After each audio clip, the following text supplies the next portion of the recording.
Broadcast is now starting. All attendees are in listen-only mode. Hi, welcome everyone to GableGotwals webinar on Retaliation Update, EEOC's new guidance and key employer takeaways. Your presenters today will be me, Ellen Adams, a shareholder in our Oklahoma City office, and Meagen Burrows from our Tulsa office, my partner and colleague. And we're going to ask everyone to please click the hand icon if you can hear us, so we can make sure that all of our participants have great audio. So if you'll go ahead and click that hand icon, we'll know if anyone's missing. Great. You'll be able to download the presentation after today's webinar, and we will also be emailing SHRM certification information after the presentation so anyone can get credit. Please feel free to submit questions, which we will attempt to answer at the end of the presentation today. A video of the presentation will be available on the GableGotwals website, but SHRM certification will not be available beyond today's presentation. So we will go ahead and get started. Retaliation is the most frequent claim that is filed and litigated, and the EEOC recognizes that this just continues to increase as a claim. And so it's very important to understand what a claim for retaliation is and how employers can actively take steps to prevent retaliation claims. I personally have a love-hate relationship with retaliation. I think it's a great area of the law. I find it really fascinating, so I love working on cases where there's a retaliation claim. But there's also my hate relationship with retaliation is the breadth of which retaliation is defined and the kind of claims that can be brought. What I mean by that is there are claims that never quite make it to the end of a case, discrimination claims, but there is a retaliation claim associated with that discrimination claim, and the retaliation claim survives even where the discrimination claim fails. So for instance, if you have a person alleging that they were discriminated against on the basis of their gender, and because they complained about that discrimination, their termination was a retaliatory event, they have both a claim for the gender discrimination and a claim for the retaliation. But interestingly, even if they fail to demonstrate that they were actually discriminated against on the basis of their gender, it doesn't defeat their claim for retaliation. So we see these claims for retaliation surviving even when the underlying allegation isn't sufficient to make a claim as a matter of law. Because of this unique setup in a retaliation claim, they're more likely to survive and face a jury. So as a defense attorney representing managers and supervisors and employers, retaliation claims are a bit of a trap for the unwary, in that even if you're doing the right thing from a discrimination standpoint and a court would determine that you should get summary judgment on your discrimination claim, you could have a retaliation claim still survive and face a jury. Here is what we hope you will walk away from the webinar today having learned. Key laws prohibiting retaliation, the elements of a retaliation claim, takeaways from the EEOC's new guidance, and some strategies for avoiding claims. This is only a partial list up on your screen of the variety of laws barring retaliation. There's a lot of acronyms up there, but you'll see that we've got USERRA, we've got Fair Labor Standards Act, age discrimination, disability discrimination, Title VII, which covers your race and gender, FMLA, OSHA. So a variety of laws that have components within those regulations and statutes that say retaliation is against the law. There's 30 plus federal laws and a number of state laws as well. In Oklahoma, the Anti-Discrimination Act bars retaliation. Under Oklahoma's Workers' Compensation Act, there's also a bar for retaliation, and a public policy tort claim can have embedded retaliation as well. So I am going to turn the presentation now over to Meagen, who's going to review the elements of retaliation and discuss what it takes to actually bring this claim forward. Meagen? Thank you, Ellen. Okay. To establish a claim against you for retaliation, your employee needs to show 3 things. First, that they engaged in a protected activity. The scope here is huge, and we're going to spend most of our time talking about this first element. And we'll walk through a lot of examples of the many types of things that are protected to help you identify red flags.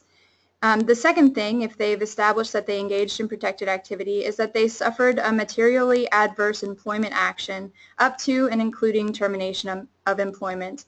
And finally, that the adverse action was suffered because of the protected activity, i.e. there was a causal connection.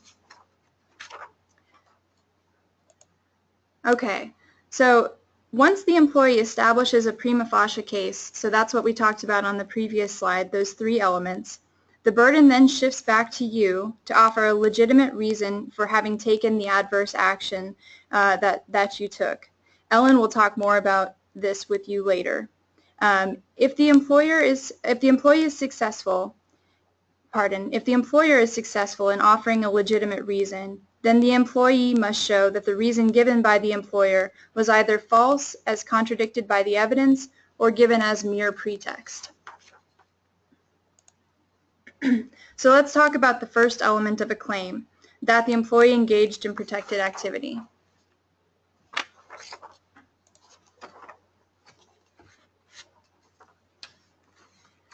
Protected activity includes opposition activity and participation activity.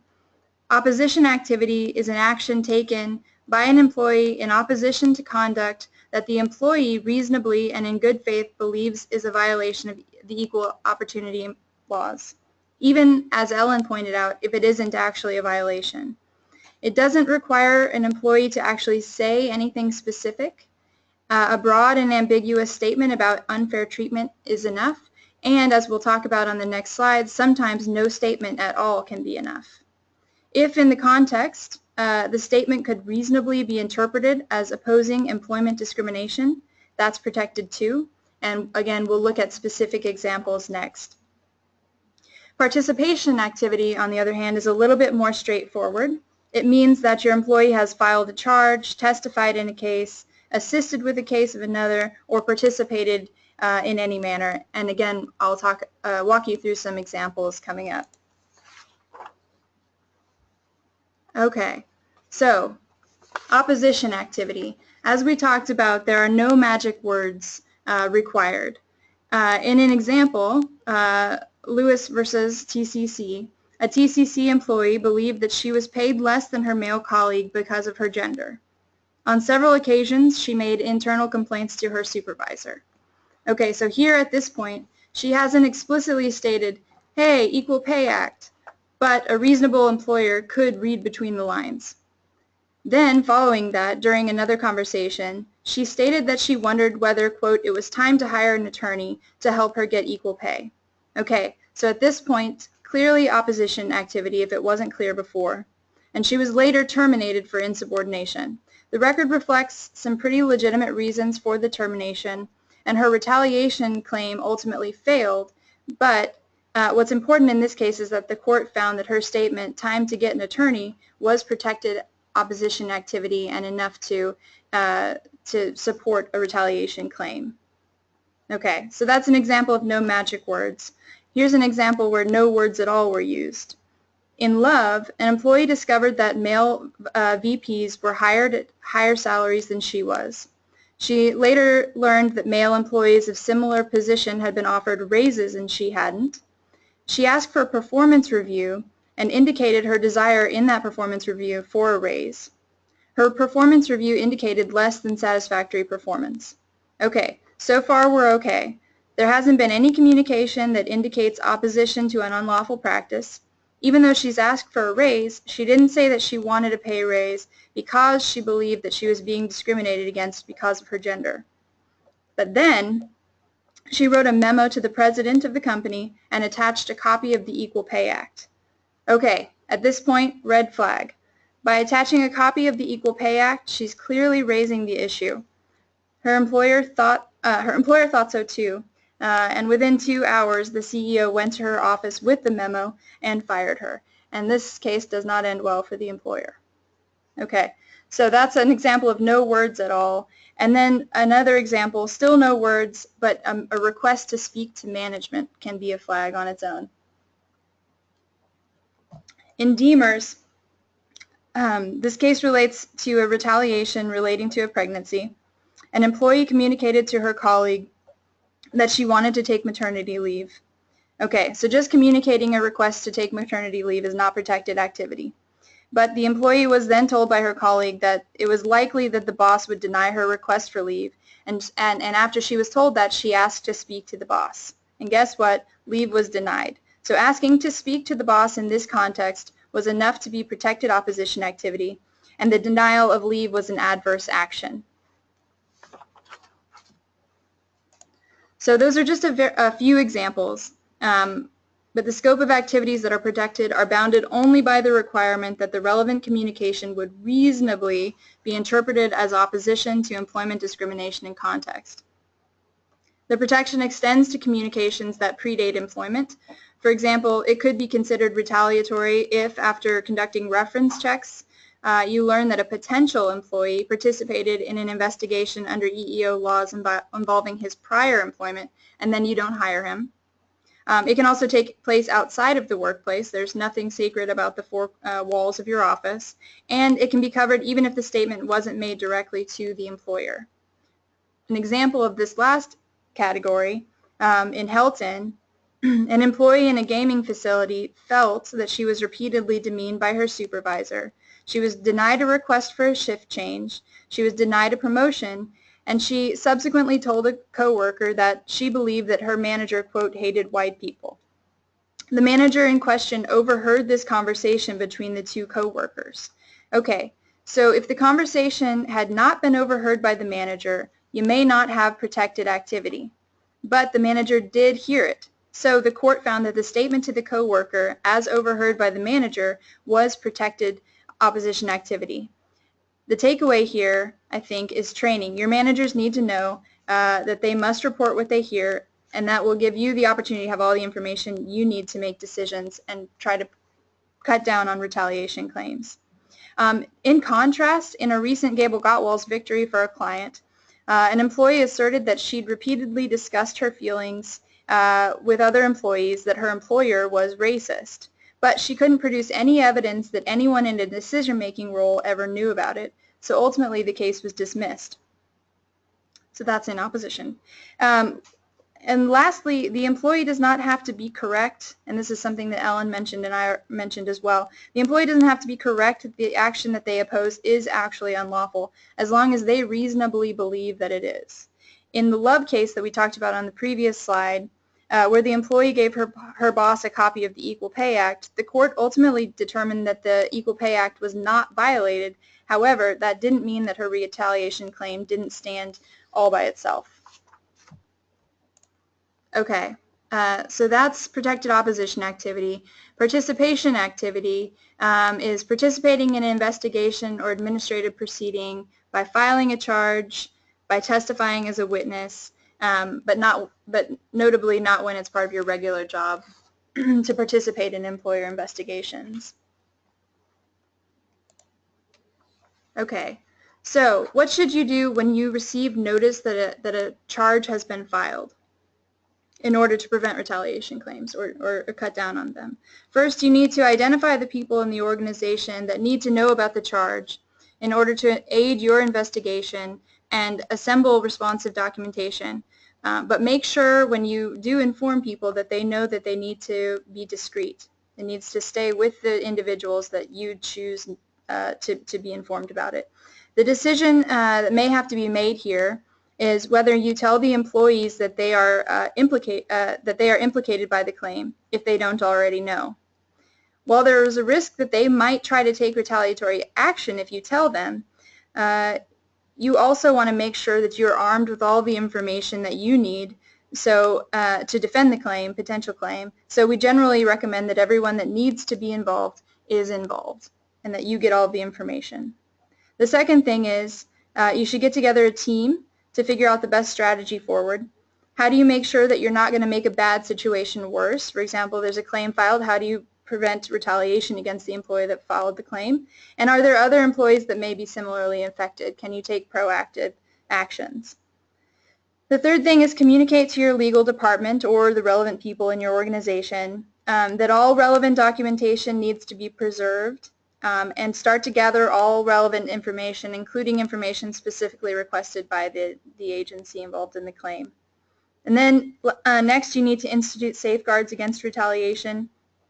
Specifically, don't take any action against the employee in question that's outside of the normal course for your company. Let the relevant people in the organization know that before any action is taken involving that employee, the action needs to be cleared through you. And lastly, of course, engage counsel as soon as possible. Participation activity also involves being named as a witness, even if the employee did not volunteer to be a witness. For example, in an EEOC case against Creative Networks, one employee brought charges, and she named another employee as a witness. The employee that brought charges was fired, and that's a whole other thing, and we're not going to, that's a whole other issue. But the employee named as a witness was brought in, quote, for a discussion, during which she was told by her employer that she could be fired right then and there, and in general they felt she had a negative attitude. The court found that that employee being named as a witness was alone constituted participation activity, and that this counseling session was an adverse action and no legitimate reason for the action was shown by the employer.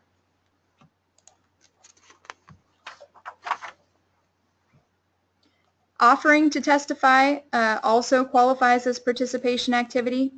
In the Jute case, an employee agreed to testify in support of another employee that filed a charge. On the day of her testimony, she was demoted, even though a recent work performance appraisal indicated that she was a, quote, tremendous asset.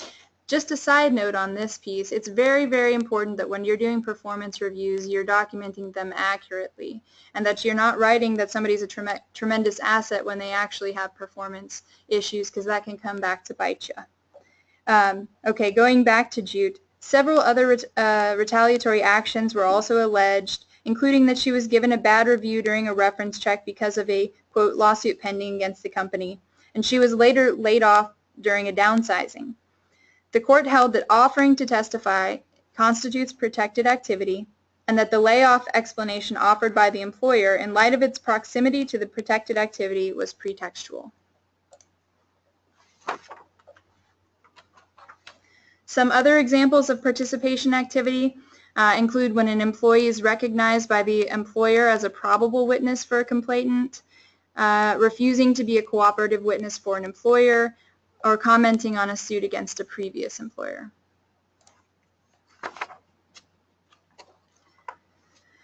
Okay, some strategies. Don't ask about it. If you don't know about pending charges or suits, you can't know. If you don't know, you can't retaliate, so don't ask. And this is, I'm talking about in the onboarding process. And if you find yourself in a position where an employee is offering information to you that might constitute protected activity, don't write it down. There's not a good purpose that it can serve. It can only hurt. So take action if you need to address it, but don't document that information being given to you. It's not relevant to your decision to hire, and it doesn't need to go in your file. Okay. However, so we've talked a lot about the many, many things that can constitute protected activity, but it's not limitless. Not all actions are protected. They still have to be reasonable. For example, in Cruz, a woman who worked as a secretary at Coach alleged that during a lunch break she was told by a male coworker that he had noticed that her nipples were erect. They argued, and he called her a really bad word, and then she slapped him. He placed her in a headlock. In retaliation, both she and the creepo were fired because of Coach's rule against physical or verbal assault while on company premises, okay? And then she alleged retaliatory discharge. She was ultimately unsuccessful in her claim in this case because the court held that slapping one's harassers, even if assuming arguendo that she did so in response to unlawful harassment, is not protected activity. Some examples of activity that is likely protected under the Workers' Compensation Act includes filing a workers' comp claim, retaining a lawyer regarding a claim, testifying in a proceeding, electing or declining to participate in a certified workplace medical plan, or absence from work while on temporary total disability. In Oklahoma, it's also unlawful to take an adverse employment action in response to an employee's performance of an act that is consistent with clear public policy or for refusing to violate clear Oklahoma public policy. This is an exception to the employment at will doctrine, and things that can constitute Oklahoma public policy are things that can come from an Oklahoma court decision, state legislative or constitutional provisions, provisions in the federal constitution, and others, and can all be sources of Oklahoma public policy that this would capture. Some examples to solidify this concept. In Vassic, 2 anonymous complaints were filed with the Department of Labor relating to flooding in a clerk's office, and then the complainant was fired 9 months later. The trial court did not consider the facts about whether the firing and the complaint were related because it didn't believe that the report of flooding was protected activity. But the Oklahoma Supreme Court disagreed, holding that the report of flooding was protected activity because it was consistent with clear public policy. Therefore, a claim of retaliation should not have been dismissed, and the court remanded for a trial of the issue about whether or not retaliation occurred. In another example, a trucker that refused to operate his defective truck, it had broken brakes, headlights were out, and turn signals were busted, was later terminated. And the court held that refusal to violate what was a clear Oklahoma public policy, i.e. not driving with all of those broken features on your truck, was protected activity that warranted a retaliation analysis.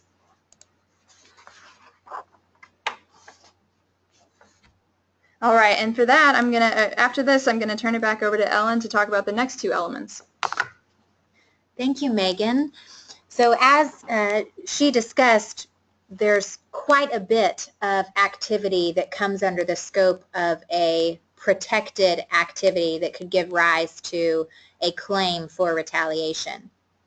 But that in and of itself is not alone. That must be coupled with the 2 remaining elements, which is that your employer, in response to a protected activity, takes an adverse employment action, and also that they be able to demonstrate some causal connection between their protected activity and the adverse employment action. So what constitutes an adverse employment action? Burlington Northern is a case from the Supreme Court. It said, well, an adverse action has to be materially adverse, but what does that mean? Well, the question that one must ask is, would this adverse action dissuade a reasonable employee from engaging in protected activity? As you might be thinking, that's a rather broad definition. Just as protected activity is broadly defined, materially adverse could really be anything that would dissuade a reasonable employee from engaging in protected activity. We'll go through a few examples here, but this slide lists off what might be material adverse. It would include written warnings. It could include transfer to a new city. It could include condoning coworker hostility. So even if you don't have a manager or supervisor engaging in bad behavior, if they don't take steps to stop coworker hostility from someone who is engaged in protected activity, that could be deemed a materially adverse action. A more severe hostility would be intimidation or threats, denying leave or schedule changes, removing one's duties. All of those could be deemed to be materially adverse, even schedule changes. So this is rather broadly defined, and the best way to think about it is the definition that was up on that first slide. If it would be enough to dissuade a reasonable employee from engaging in the protected activity, it could be deemed an adverse action. These adverse actions don't even have to occur during employment. So if after you have ended an employment relationship, your former employee could still bring a retaliation claim based on conduct occurring after the employment relationship ended. So, for instance, if you choose to oppose an unemployment claim for an individual that has engaged in protected activity where you otherwise don't engage in a business practice of opposing unemployment claims, that could be seen as an adverse action. If you give a bad reference to a prospective employer, that could be seen as an adverse action. If you file suit or a counterclaim, that could be seen as an adverse action. So all of these, even if they're outside and after the employment relationship has ended, those even could come under the scope. Here's another example of how broadly defined this element of a retaliation claim is. A plaintiff in this Thompson versus North American Stainless case claimed that her employer fired her based on her fiance, who is a coworker's, protected activity. Because a reasonable employee could be dissuaded if she knew her fiance, who is this coworker, would be fired, that's an adverse action. So even if as an employer you take an adverse action against someone who isn't the individual engaged in the protected activity, that could be enough to state a retaliation claim as long as it would dissuade the individual who engaged in the activity from doing so. This is also true if the fiance had been a contractor or a vendor and the employer then terminated that vendor or contract relationship, that even if they're not a coworker, even if they're just a vendor, that could be seen also as adverse action. So very broadly defined, just as the protected activity element is broadly defined. So once an employee establishes protected activity and the adverse action, the third element for the retaliation claim is a causal connection. So what does that mean? Well, essentially, a causal connection simply means that there's a relationship between the protected activity and the adverse employment action. Some preliminary questions to ask when trying to analyze whether a causal connection exists. Which anti-retaliation provision is at issue? Is the employer a federal employer? What court will decide? These are obviously questions that your outside counsel or your in-house counsel would be able to assist you in determining whether there is a causal connection in assessing the viability of a retaliation claim. But those are the kind of factors that would weigh into an analysis of whether an employee would be able to establish a causal connection exists. So how do employees prove a causal connection? It can be proved in different ways for a prima facie case: direct evidence, circumstantial evidence, or temporal proximity. So what is direct evidence of a causal connection? It has to be actions or statements showing clear retaliatory motive and intent. This usually is not the kind of evidence that exists in a retaliation case. But there are still supervisors and managers who may make statements that could be direct evidence. An example of a statement might be, "You're acting insubordinate because you told me that your coworker shouldn't have been disciplined, and I was only doing that on the basis of her gender, and that is insubordination, and therefore I'm going to discipline you in such and such way." That could be seen as direct evidence because the supervisor or manager is directly associating an adverse action with protected activity. Mostly, though, our supervisors and managers know better than to make those types of statements. So the employees proffer circumstantial evidence as opposed to direct evidence. The way that an employee is able to do that is by looking at how other employees who are similarly situated are treated. So I raised this example earlier in the slides in the context of filing or opposing an unemployment claim. So if your business practice is to not oppose unemployment claims and your employee asks for that information in a lawsuit and understands that out of 50 people that have been terminated in the past year, they are the only person whose unemployment claim was opposed, that could be circumstantial evidence that they were treated differently than similarly situated comparators. Last but not least, we have this temporal proximity idea of establishing a causal connection, and that simply means how much time has passed between the employee's action and the adverse action. Because if it's a short duration of time, courts will say that's probably enough to demonstrate that there's a relationship between the protected activity and the adverse action. A little bit more information and context for temporal proximity. It's really an inference of retaliatory motive. But if it's not closely connected in time, courts are going to say you really need more evidence to establish causation. In this Connor case, the 10th Circuit decided that 4 months was too long to justify an inference of retaliatory motive. So if there's protected activity and 4 months or longer passes before some action is taken, that's probably not close enough in time under this court's view for an employee to establish causal connection.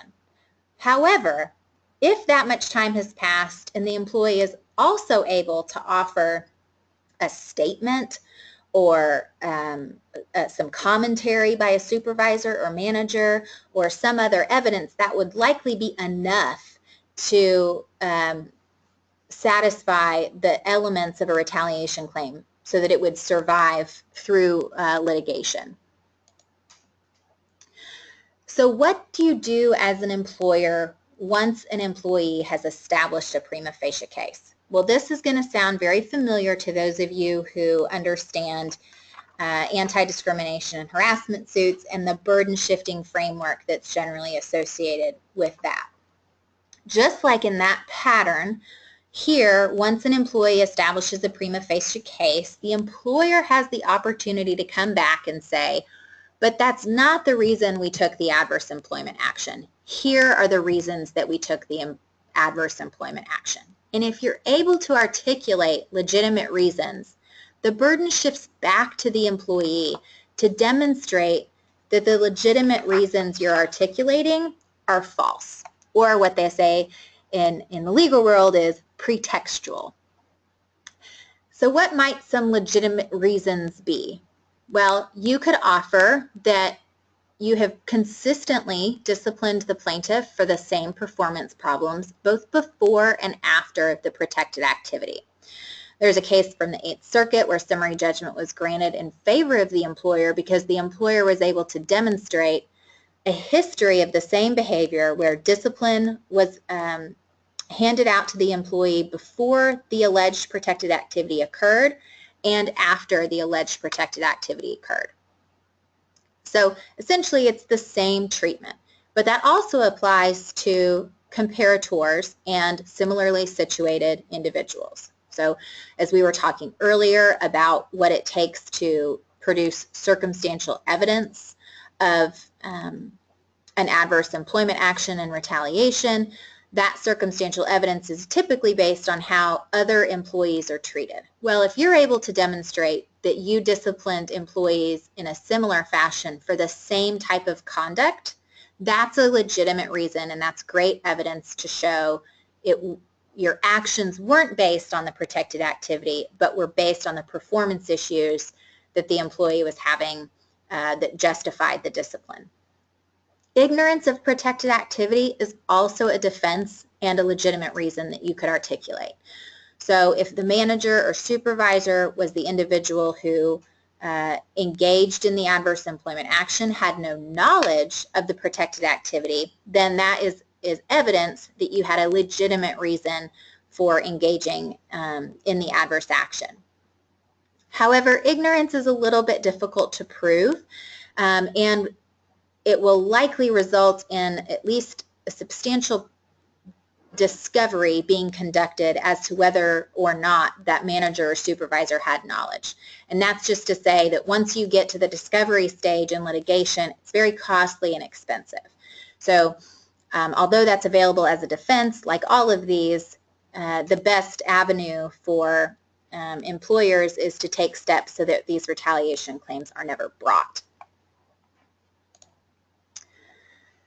A pretext showing, as I said, that's when after you've articulated your legitimate reasons, the employee is able to come back and try and demonstrate that the reason you've stated is false.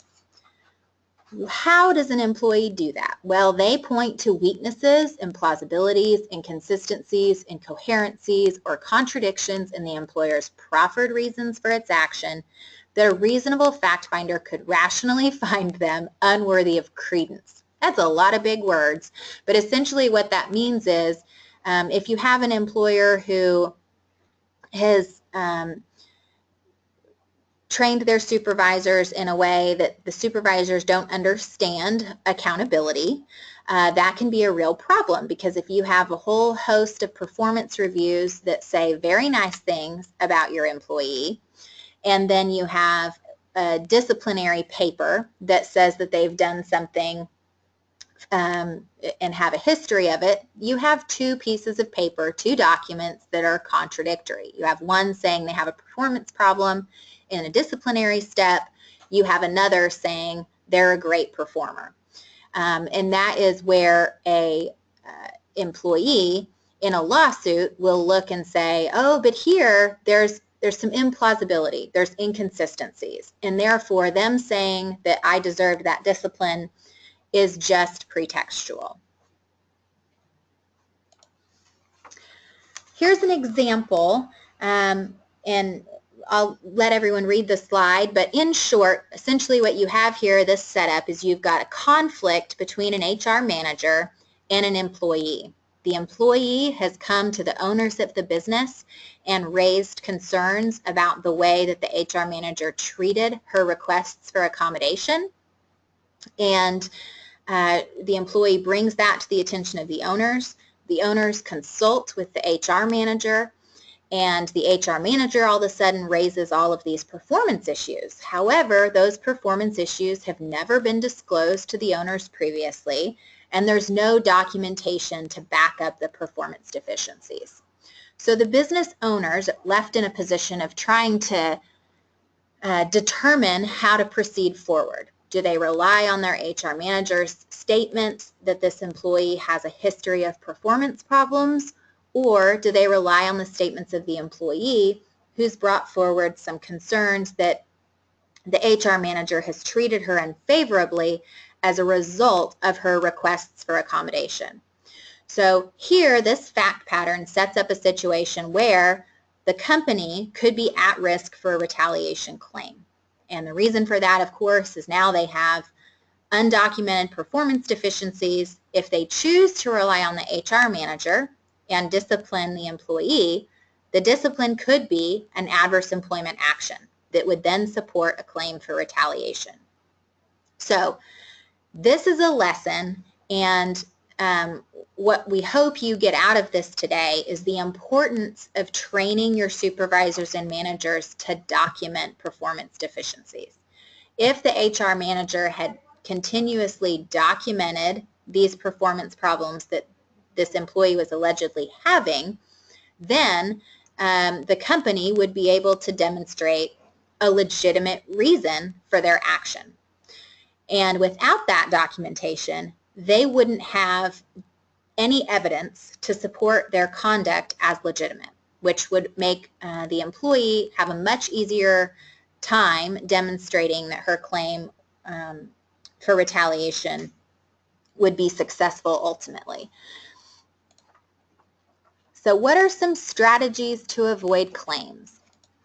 Well, we've talked about some of them already throughout the presentation, but these three are really important. Adopting an anti-retaliation policy that assures employees protection if they report any unlawful practices in good faith.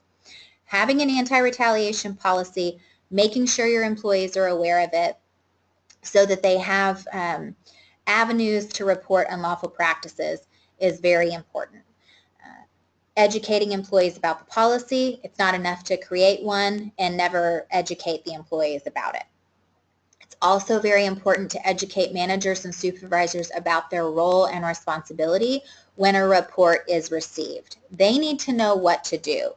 Obviously, that means they should be contacting HR and advising them of the situation and what they've learned so that it can be investigated and handled appropriately. Other strategies, have an environment and a culture that encourages reporting but not gossip. It's important that employees know the appropriate steps to take to engage in protected activity, and that supervisors and managers know how to recognize it and handle it appropriately. Requiring managers to report what they hear and not allowing managers to take adverse action without first making sure no one knows about any protected activity.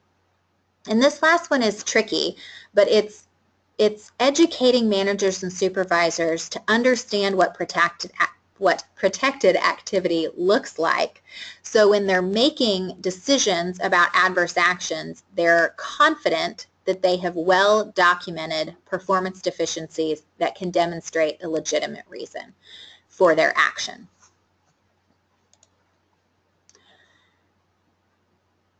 If about to take an adverse action, when a request to speak to management is received, some risks need to be weighed about how to handle and address the situation. So consider speaking to the employee first, consider investigating before finalizing the decision to take adverse action. And these are important things to think through, and each case is going to feel a little different and look a little different, and the decision will likely be based on the specific factual circumstances. The important thing is to think through it and weigh the risks before just taking the adverse action. And so what I mean by that is, if you have an employee, like often I see, the writing might be on the wall that some disciplinary action is going to occur. But right before that happens, the employee suddenly brings up an issue that would constitute protected activity. They ask, I need to speak to management. I have this concern, but don't really provide any additional details. So that type of situation is the type of situation that must be carefully analyzed, because there's several considerations, but it raises the issue of, if they're about to engage in protected activity but haven't yet engaged in it, they won't be able to form a retaliation claim. Conversely, if there is protected activity that's going on and there's an issue that management needs to be aware of because statements have been made but they just haven't been heard by the people who can appropriately identify them, having all the facts available could be the best course of action. So those are important strategies that in-house counsel should be involved in making those types of decisions, and certainly HR should be involved in coordinating the effort about how to proceed forward. Other strategies for specific instances, such as a threat to contact an agency or regulatory authority, should be treated as an internal report. It should absolutely be taken seriously and investigated.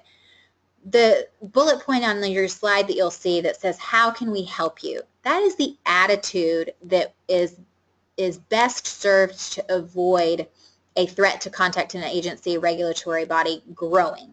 So if you approach it with an attitude of, how can we help you, perhaps the employee will be more inclined to allow it to be handled internally without going to the agency if they believe that it will be appropriately investigated. So if there's contact with the agency or the threat to contact an agency, an employee should be affirmed of their right to do so, but assured that the employer takes the allegation seriously and has a plan to investigate it in accordance with policies and its anti-retaliation provisions. So they should understand, we will help you, we can handle this, but they should also be affirmed that they have a right to reach out to an agency if they so choose. So we have some time left and would welcome any questions. We haven't received any throughout the presentation, but if you have any questions now, we'll stay on the line for a few more minutes to see if we have any come in. But we want to thank you all so much for participating today. This webinar will be re-aired at noon, so if anyone needs to have a colleague hear this, or that you want a colleague to hear this, you can direct them to our website and they will be able to watch the webinar, which is re-airing again today at noon. Again, this was Ellen Adams and my colleague Meagen Burrows, and we really appreciate your attention and participation in today's webinar. Thank you.